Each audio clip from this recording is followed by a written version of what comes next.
गर्मियों के दिन आ रहे हैं और महालक्ष्मी सेल्स आपके लिए तैयार है लेटेस्ट कंज्यूमर अप्लायंसेस के साथ। Branded air conditioners, best brands, best offers के साथ आपके लिए अवेलेबल है महालक्ष्मी सेल्स में। एयर कूलर्स जो आपके पूरे घर में ठंडी हवा से आपके दिन को और खुशनुमा बनाए। Single door refrigerator, double door refrigerators, inverter battery, deep freezers, visi cooler, LED televisions, semi and fully automatic washing machines, water purifier, RO plus UV, आटा चक्की, water dispensers, water coolers, mini refrigerators, सभी appliances best brands के best offers के साथ आपके लिए available है Mahalakshmi sales में।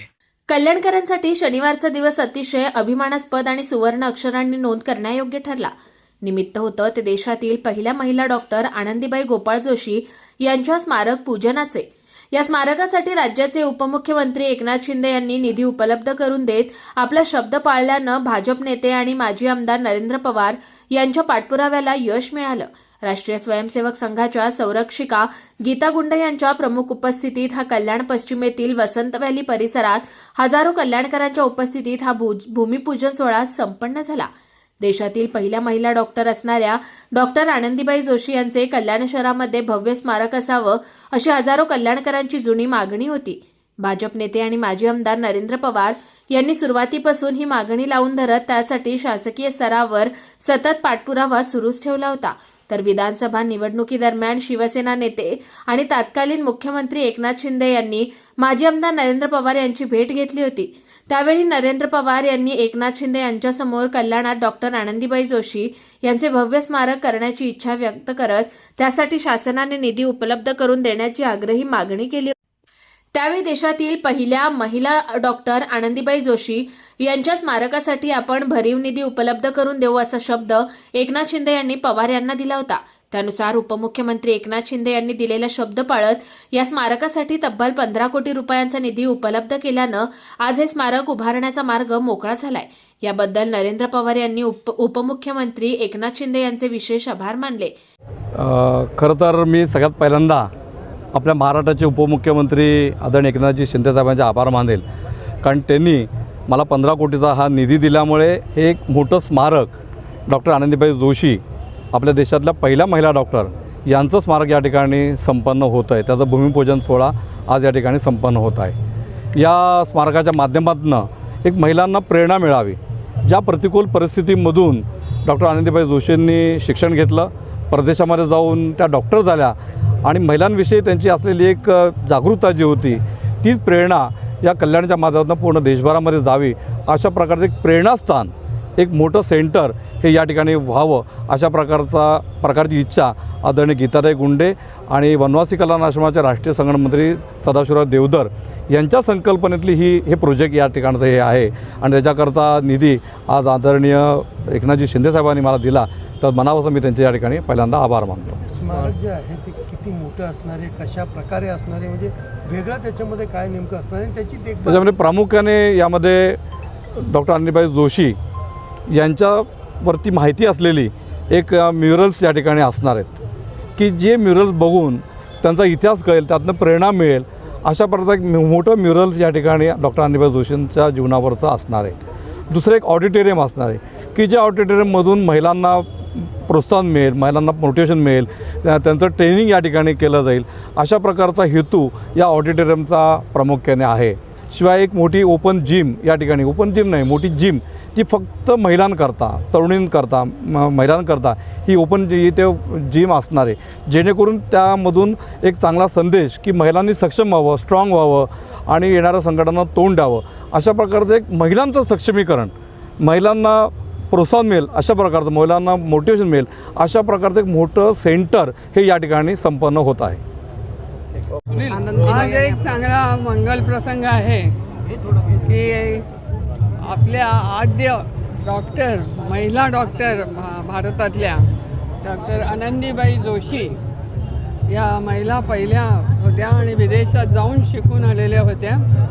त्या कल्याणच्या राहणाऱ्या आणि त्यामुळे कल्याणमध्ये त्यांचं एक स्मारक होतं आहे, त्याच्या भूमिपूजनातून उद्घाटन करण्याचा आता मी घोषित करते आणि ही संधी मला मिळाली इथे येण्याची, याबद्दलही धन्यवाद। कल्याणमध्ये एवढं मोठं स्मारक पहिल्यांदा उभं राहतंय, म्हणजे काय लोकांपर्यंत पोहोचलं पाहिजे पाहिजे ही भूमिका आपली. बरोबर. एक आहे की त्या काळी 100 वर्षापूर्वी जवळजवळ एखाद्या महिलेने आकांक्षा बाळगणं, शिकणं, तिला तिच्या घरच्यांचा सहयोग मिळणं आणि विदेशामध्ये शिकायला जाणं ही खूप मोठी गोष्ट आहे. सर्व महिलांच्याच दृष्टीने नाही तर समाजाच्या दृष्टीने आहे की एखादी व्यक्ती ठरवेल तर काय करू शकते हे जर त्या काळात आहे तर आजही अनेकांना ते प्रेरणास्थान आहे. दुसरी गोष्ट, त्यांना जी प्रेरणा झाली ती मुख्यत्वे करून त्यांनी महिलांच्या आरोग्याची जी काळजी झाली स्थिती होती त्या काळी, अतिशय वाईट अशी स्थिती होती आणि बाळंतपणात मृत्यू हे प्रचंड प्रमाणात होत असे, बालमृत्यू प्रमाणात होत असे आणि ही सगळी परिस्थिती त्यांनी अनुभवलेली असल्यामुळे त्यांना असं वाटायचं की महिलांना योग्य ते आरोग्य मिळालं पाहिजे आणि पुरुष डॉक्टरकडे जायला त्या काळी शक्यच नव्हतं. म्हणजे घरातलेही नेणार नाही आणि त्याही जाणार नाहीत. अशा असल्यामुळे महिला डॉक्टर जर झाली तर अशा महिलांना एक चांगलं जीवन मिळेल, चांगलं आरोग्य मिळेल ह्या दृष्टीने त्यांनी जे शिकण्याचा ध्यास धरला होता तो सर्व ध्यास धरणं एखाद्या गोष्टीकरता हा एक आपल्यासमोर आदर्श आहे.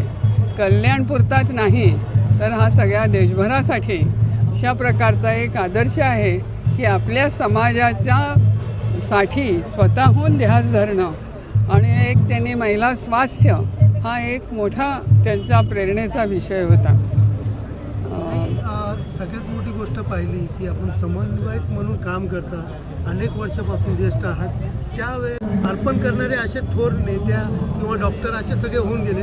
पण आज आपण पाहिलं तर ज्या पद्धतीने डॉक्टरची सुविधा देतात ते आपण महानगरपालिकेमध्ये डॉक्टर मिळत नाही पण बाहेर देतात, तर समाजासाठी डॉक्टरांनी काय करावं असं तुम्हाला वाटतं? मला असं वाटतं की डॉक्टर होणं हा केवळ व्यवसाय नाही आहे. डॉक्टर होणं हे समाजासाठी काहीतरी करण्याचा विषय.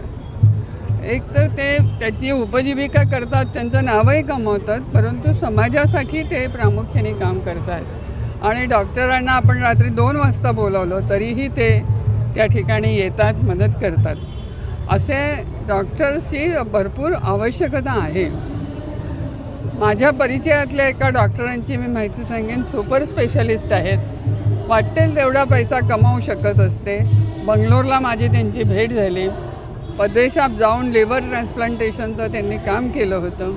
त्यांना मोठ्या पगारावरती मोठ्या हॉस्पिटल्समध्ये कमावणारे हे बोलवत होते, पण ते सोडून माझी विद्या ही सर्वसामान्य समाजाला उपयोगी पडली पाहिजे म्हणून त्यांनी गव्हर्मेंट हॉस्पिटलमध्ये नोकरी केली. मी जेव्हा त्यांना विचारलं तुम्हाला काय वाटतं, म्हणाले मला गाडी आहे, माझी बायको डॉक्टर आहे, तिची गाडी आहे, मुलं आहेत, घर आहे, आणखीन माणसाला आयुष्यात काय पाहिजे असतं.